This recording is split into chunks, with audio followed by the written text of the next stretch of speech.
ఇలా వాళ్ళ పరిస్థితి ఎట్లయిపోయిందంటే ఆనాడు ప్రచారంలో అబద్ధాలు, నేడు పాలనలో అసహనం. ఎవరన్నా అడిగితే ఏం మాట్లాడుతుండ్రు? అయ్యా రైతు బంధు వల్లేదు అంటే ఎవడా అన్నోడు అని చెప్తూ కొట్టుండ్రి అంటాడు ఒక మంత్రి. అన్నడా లేదా? ఇక ఇంకో మంత్రి, మహిళా మంత్రి అయితే నేను నోట్తో చెప్పలేని మా అక్క చెల్లెలు ఉన్నారు, రైతు బంధు పడలేదంటే ఆగుతలేదా అంటుంది ఆమె. ఇటువంటి మంత్రులు ఇలా అధికారంలోకి వచ్చిన తర్వాత ముఖ్యమంత్రికైనా మంత్రులకైనా సంయమనం ఉండాలి. పదవి వస్తే బాధ్యత పెరగాలి, పదవి వస్తే హుందాతనం పెరగాలి. కానీ ఇలా ఆయన రేవంత్ రెడ్డి మాట్లాడే మాటలు ఎట్లున్నాయంటే ఆ ముఖ్యమంత్రి పదవి యొక్క హుందాతనాన్ని దెబ్బతీసే విధంగా, ఆ కుర్చీని కించపరిచే విధంగా ఆయన మాట్లాడుతూ ఉన్నాడు. ఇంకా ఏదో ప్రతిపక్షంలో ఉన్నా అన్నట్టుగా మాట్లాడుతూ ఉన్నాడు. నిజానికి ఏం అడిగినాం మనం? మీరు చెప్పిందే అడిగినాం. ఆయన చెప్పలేదా? మేము రాగానే డిసెంబర్ 9వ తారీఖు నాడు మొదటి సంతకం 2 లక్షల రుణమాఫీ మీద పెడుతున్నా అన్నడా లేదా? ఒకటేసారి 2 లక్షలు మాఫీ చేస్తా అన్నడా లేదా? మరి ఎటువైంది?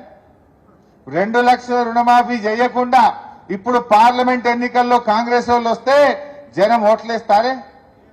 మనం జనాలకు సంధానం చెప్పాల్సిన అవసరం ఉంది. మనమల్లే ఆయన్నే అన్నాడు 9వ తారీఖే ఇస్తా, ఒక్కటేసారి చేస్తా అన్నడా లేదా? మరి అలా మాట తప్పింది కాంగ్రెస్ పార్టీ.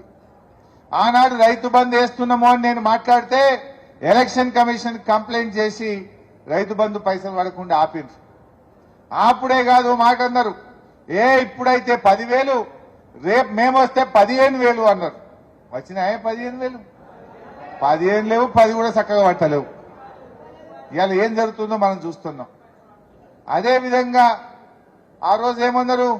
ఇదే రేవంత్ రెడ్డి ఊళ్ళో పోయిండు, అవ్వాని పెన్షన్ ఎంత అన్నాడు, 2,000 అన్నది.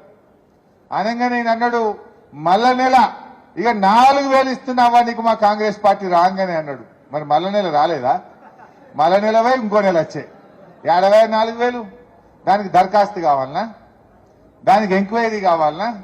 ఆల్రెడీ ఈ రాష్ట్రంలో 44 లక్షల పెన్షన్దారులు ఉన్నారు. వాళ్ళకు 200 ఉంటే 10 అంతలు పెంచి కేసీఆర్ 2,000 చేసిండు, ఇచ్చిండు. 10 అంతలు పెంచలే మనం? నువ్వు ఇప్పుడు డబుల్ చేస్తా అన్నావు, చెయ్యి సీదా. దానికి దరఖాస్తు ఎందుకు? దానికి ఏం అడ్డం ఉన్నది? 2,000 పోయి 4,000 ఇవ్వడానికి నీకు ఏ కాగితం కావాలి? నీకు ఏం ఎంక్వైరీ కావాలి? నీకు ఏ దరఖాస్తు అవసరం ఉన్నది అని నేను అడుగుతా ఉన్నా. అది ఎందుకు ఇస్తలేవు అని మనం అడగాలనా వద్దా? అలాగా 4,000 ఎప్పుడు ఇస్తావా అంటే వాళ్ళు మీ సంగతి చెప్తాం అని మాట్లాడిన వాళ్ళ మీద ఎదురుదాడికి దిగుతున్నారు. కేసులు పెట్టమని బెదిరిస్తున్నారు, కింది స్థాయి కార్యకర్తల్ని బెదిరిస్తున్నారు, మన ఎమ్మెల్యేలను బెదిరిస్తున్నారు.